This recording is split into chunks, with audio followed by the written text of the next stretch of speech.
Assalamualaikum warahmatullahi wabarakatuh. Waalaikumsalam. Perkenalkan, kami dari kelompok 2 ingin mempresentasikan hasil diskusi kami yang berjudul Pajak Daerah Kabupaten Klaten. Di sini saya dan teman-teman saya bernama Rian Satria Prayoga, Mesiva Nur Nabila, Nadia Safira.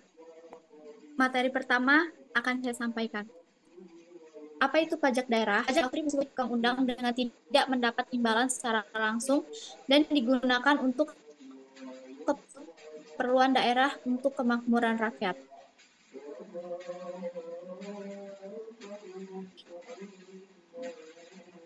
Selanjutnya ada ciri-ciri pajak daerah. Yang pertama, bersifat wajib dan memaksa. Yang kedua, tidak ada imbalan langsung bagi pembayaran pajak. Yang ketiga, dikelola oleh Pemda sebagai sumber PAD. Selanjutnya,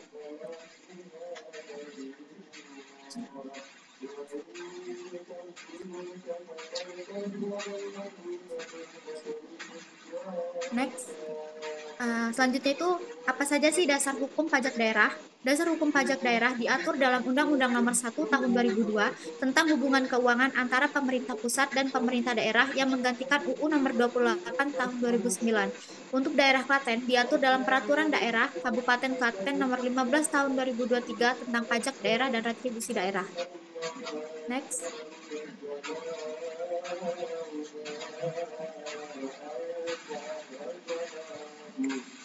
Selanjutnya, retribusi. Apa itu retribusi daerah? Retribusi daerah adalah pungutan daerah sebagai pembayaran atas jasa atau pemberian izin tertentu yang khusus disediakan atau diberikan oleh pemerintah daerah untuk kepentingan orang pribadi atau badan.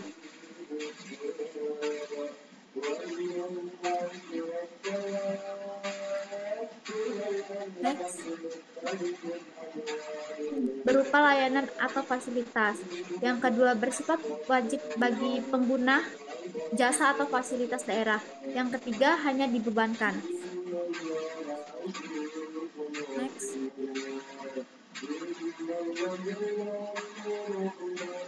Pajak daerah PBB P2. Objek PBB P2 adalah bumi atau bangunan yang dimiliki, dikuasai, atau dimanfaatkan oleh orang pribadi atau badan, kecuali kawasan yang digunakan untuk kegiatan usaha perkebunan, perhutanan, dan pertambangan. Subjek pajak PBB P2 adalah orang pribadi atau badan yang secara nyata mempunyai suatu hak atas bumi atau memperoleh manfaat atas bumi atau bangunan. Selanjutnya,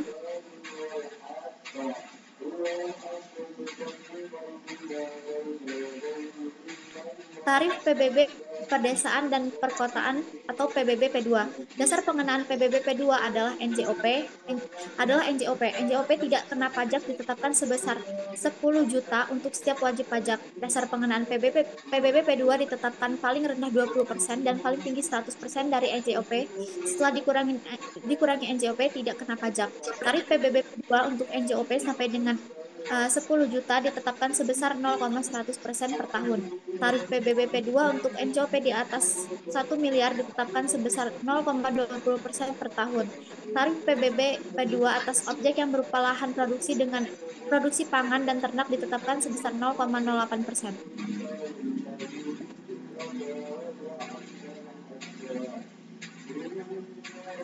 Selanjutnya akan dijelaskan oleh teman saya.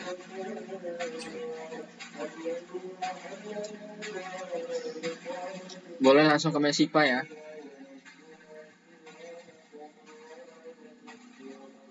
Soal dari PBB P2. Di sini ada sebuah rumah di Klaten memiliki NJOP sebesar 500 juta. NJOP TKP-nya ditetapkan sebesar 10 juta dan tarif PBB P2-nya adalah 0,1%. Yang pertama itu menghitung NJOP yang dikenakan pajak. Itu caranya yaitu NJOP kena pajak sama dengan NJOP dikurang NJOP PTKP, yaitu 500 juta dikurang dengan 10 juta sama dengan 490 juta. Kemudian bayarkan, yaitu tarifnya dikali NJOP kena pajaknya yang tadi 490 juta. Jadi 0,1% dikali dengan 490 juta itu sama dengan 490 ribu rupiah. Jadi PBB P2 yang harus dibayarkan adalah senilai 490 ribu rupiah. Yang selanjutnya adalah bea perolehan hak atas tanah daerah Klaten. Objeknya yaitu meliputi perolehan hak atas tanah dan bangunan. Ini meliputi pemindahan hak karena jual beli, tukar menukar, hibah, hibah waris, dan memasukkan dalam perseroan atau barikum lain. Dasar pengenaan BPHTB ini yaitu nilai perolehan objek pajak atau NPOP. NPOP ini ditetapkan dengan harga transaksi untuk jual beli, nilai pasar, dan harga yang tercantum dengan risalah lelang untuk penunjukan barang lelang. POPTKP ditetapkan sebesar 80 juta rupiah untuk perolehan hak pertama wajib pajak. Perolehan hak karena hibah, wasiat, atau waris, NPOPTKP. Dan untuk hibah atau waris tertentu ditetapkan sebesar 350 juta rupiah. Dan tarif BPHTB ini ditetapkan sebesar 5%. Kemudian ada yaitu seorang warga Klaten membeli tanah dan bangunan dengan nilai transaksi 600 juta. NJOP TKP-nya ditetapkan sebesar 80 juta dan tarif BPHTB-nya adalah 5%. Yang pertama itu menghitung dasar pengenaan pajaknya atau DPP. Jadi untuk mencari DPP ini yaitu nilai transaksi dikurang dengan NJOP TKP. Nilai transaksinya yaitu 600 juta dikurang dengan 80 juta, jadi DPP-nya adalah 520 juta. Hitung BPHTB-nya yaitu tarif BPHTB-nya tadi yang 5% dikali dengan DPP yaitu 520 juta. Jadi 5% dikali 520 juta adalah 26 juta. Jadi BPHTB yang harus dibayarkan adalah 26 juta. Kemudian yang selanjutnya ada pajak barang dan jasa tertentu atau BPJT daerah Klaten. Subjek pajak BPJT yaitu konsumen pajak BPJT yaitu orang pribadi atau badan yang melakukan penjualan, penyerahan, atau konsumsi barang dan jasa tertentu. Objeknya ini merupakan penjualan, penyerahan, atau konsumsi barang dan jasa yang meliputi makanan dan minuman, tenaga listrik, jasa perhotelan, jasa parkir, serta jasa kesenian dan hiburan.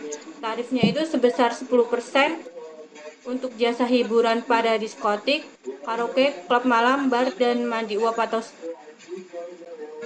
persen. Dan untuk konsumsi tenaga listrik dari sumber lain oleh industri pertambangan minyak bumi dan gas alam ditetapkan sebesar 3%. Dan untuk tenaga listrik yang dihasilkan sendiri ditetapkan sebesar 1,5%. Ini ada contoh soal dari BPJT pajak restoran. Jadi sebuah restoran di Klaten memperoleh pendapatan dari penjualan makanan dan minuman sebesar 5. Berapa BPJT yang harus dibayarkan?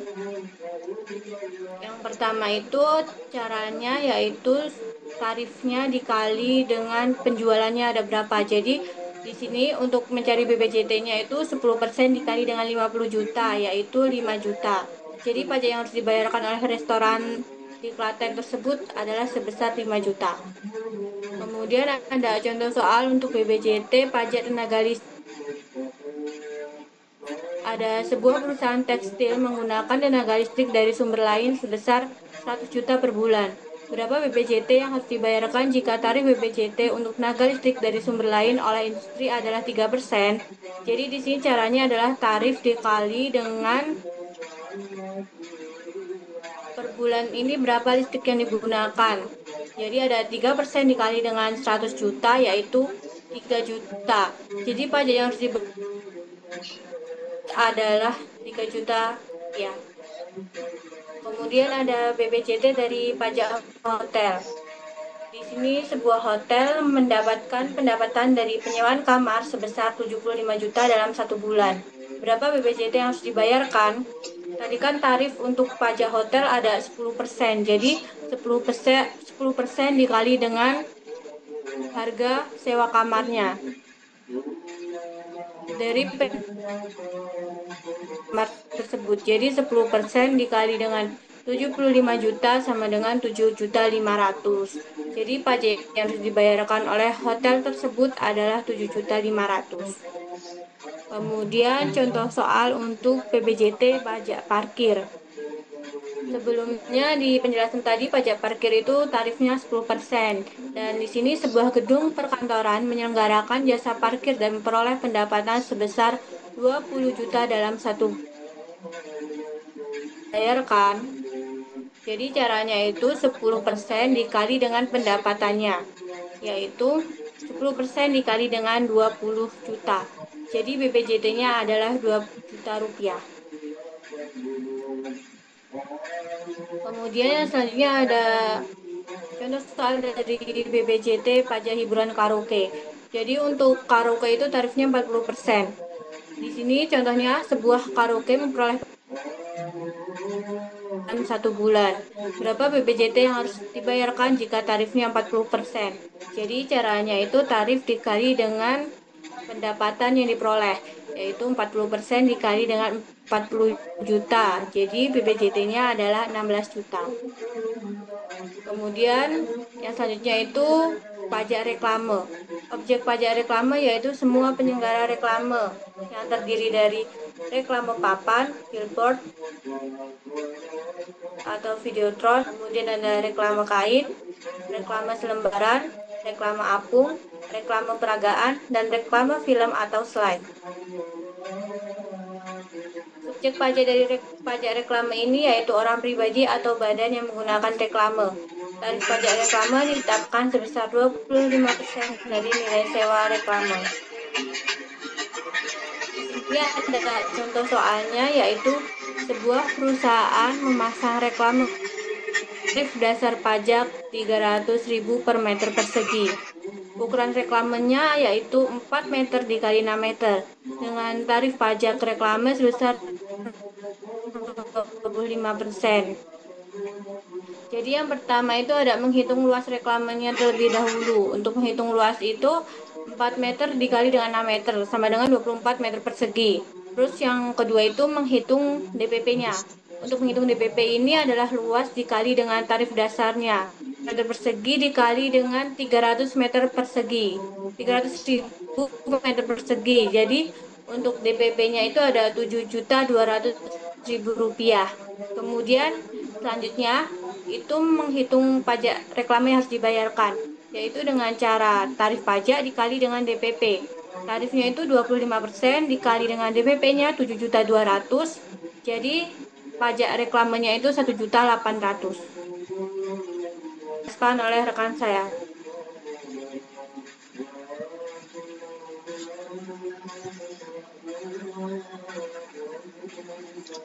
Yo, selanjutnya Nadia.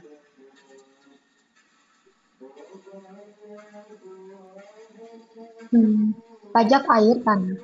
Objek pajak air tanah yaitu pengambilan dan atau pemanfaatan air tanah yang dikecualikan dari objek pajak air tanah itu yang pertama itu adalah pengambilan untuk perikanan rakyat, peternakan rakyat, keperluan dasar rumah tangga, dan juga pengairan pertanian rakyat.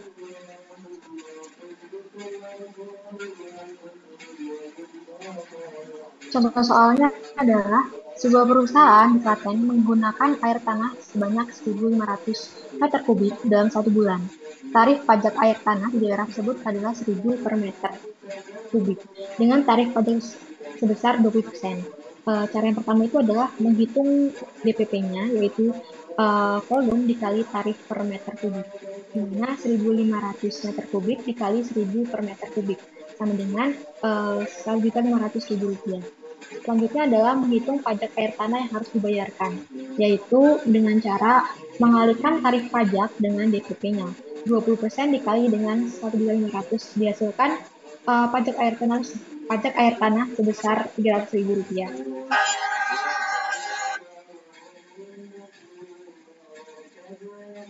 Pajak mineral bukan logam dan batuan atau MBLB, subjeknya itu adalah orang pribadi atau badan yang mengambil MBLB.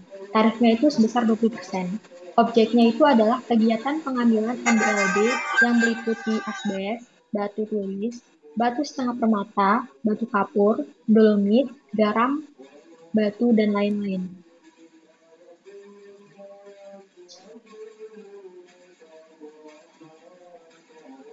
Contoh soalnya adalah Sebuah perusahaan tambang pasir menghasilkan 10.000 ton pasir dalam 1 bulan dengan harga dasar 50.000 per ton. Jika tarif pajak MBLB adalah 10%, maka nilai jual MBLB itu adalah 10.000 dikali dengan 50.000, yaitu 500 juta. Pajak MBLB-nya itu adalah nilai jual dikali dengan tarifnya, yaitu 500 juta dikali 10%, sama dengan 50 juta. Jadi pajak MBLB yang harus dibayarkan adalah 50 juta rupiah.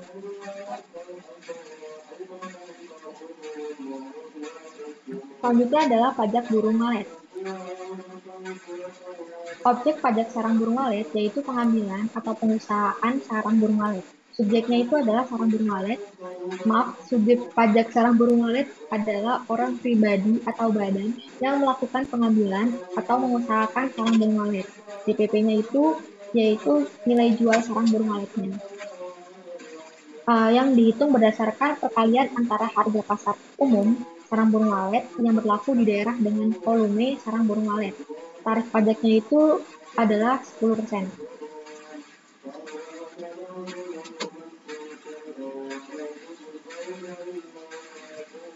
Contoh perhitungan pajak burung walet. Seorang peternak burung walet memiliki pendapatan kotor sebesar 100 juta rupiah dalam 1 tahun. Jika tarif pajak burung walet adalah 10%, maka pajak yang harus dibayarkan adalah dengan cara mengalihkan tarifnya dengan pendapatan dari peternak burung waletnya, yaitu 100 juta dikali 10%. Jadi pajak yang harus dibayarkan adalah 10 juta. Opsen pajak kendaraan bermotor (PKB). Opsen PKB dikenakan atas pajak terutang dari PKB. Wajib pajak opsen PKB merupakan wajib PKB. Pemungutan opsen PKB dilakukan bersama dengan pemungutan pajak terutang dari PKB. Dasar pengenaan untuk opsen PKB merupakan PKB terutang. Tarifnya itu sebesar 66%.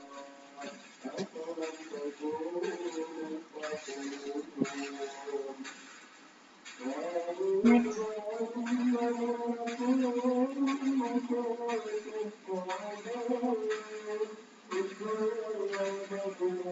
Perhitungan opsen pajak kendaraan bermotor atau PKB, yaitu soalnya adalah seorang warga Klaten memiliki mobil dengan nilai jual kendaraan bermotor atau NJKB sebesar 150 juta dan bobot kendaraannya 1,05. Hitunglah total PKB dan opsen PKB yang harus dibayarkan. Jawabannya diketahui NJKB itu adalah 150 juta, bobot kendaraan 1,05, tarif PKB Jawa Tengahnya itu 1,0%, tarif opsen PKB itu 66% dari PKB. Perhitungannya menghitung PKB yaitu dengan cara NJKP dikali tarif PKB, yaitu 150 juta dikali 1,05%, yaitu dihasilkan pajak dan motornya adalah 1.575.000. Nah, untuk menghitung opsen PKB itu adalah tarif opsen PKB-nya ini dikali dengan tarif PKB, yaitu 66% dikali dengan 1.575.000, sehingga opsen PKB-nya itu adalah 1.039.500. Nah, total yang harus dibayarkan oleh wajib pajaknya itu adalah membayar PKB dan juga opsen PKB. Jadi di total, sehingga opsen PKB yang harus dibayarkan adalah 1.575.000 ditambah 1.039.500 adalah 2.614.500. Selanjutnya akan dijelaskan oleh Rian. Oke, terima kasih Nadia atas penyampaiannya. Boleh kita next. Nah, selanjutnya kita akan membahas mengenai BBNKB atau opsi biaya balik nama kendaraan bermotor. Nah, seperti yang kita lihat di PPT ini, opsi PKB dikenakan atas pajak terutang dari PKB dan wajib pajak opsi PKB itu merupakan wajib PKB. Dan juga pemungutan opsi PKB dilakukan bersamaan dengan pemungutan pajak terutang dan tarifnya itu sebesar 66%. Dan boleh kita next. Nah, ini perhitungannya tarifnya itu di Jawa Tengah karena ini kita daerah Klaten yaitu sebesar 10%, dimana kalau kita lihat itu NJKB-nya atau nilai jual kendaraan bermotor itu sebesar 20 juta. Tinggal kita lihat tarifnya dan juga tarif option BBNKB-nya 66% dan kita bisa lanjut untuk bisa mengatur lebih lanjut. Nah, ini dia perhitungannya bisa kita lihat tinggal dikali 10%, terus juga option BBNKB-nya hasil dari BBNKB itu dikali 66% dan kita jumlahkan dan totalnya kita dapat 3.320.000. Next. Oke, kita masuk kesimpulan dan ini slide akhir. Tentunya pajak dan retribusi daerah itu sangat berperan penting dalam mendukung pembangunan dan pelayanan masyarakat, terutama dalam segi infrastruktur, terus juga mungkin dari segi servis pelayanan untuk masyarakat seperti kesehatan, dan juga mungkin dari sebagai edukasi, pendidikan, dan sebagainya. Dan pajak daerah itu bersifat wajib tanpa imbalan langsung, sementara retribusi daerah dikenakan atas layanan atau izin tertentu. Biasanya retribusi daerah itu adalah seperti fasilitas yang diberikan oleh pemerintah dan diberikan kepada masyarakat, dan masyarakat itu harus membayar kepada Pemda di daerah tersebut. Dan juga penerimaan daerah dapat lebih optimal untuk meningkatkan kesejahteraan bersama. Inti dari segala inti, kalau pajaknya optimal, retribusinya optimal, maka infrastruktur kalau dikelola dengan baik, maka semua yang ada di daerah tersebut akan ikut baik juga. Oke, next. Nah, baik, udah di slide akhir.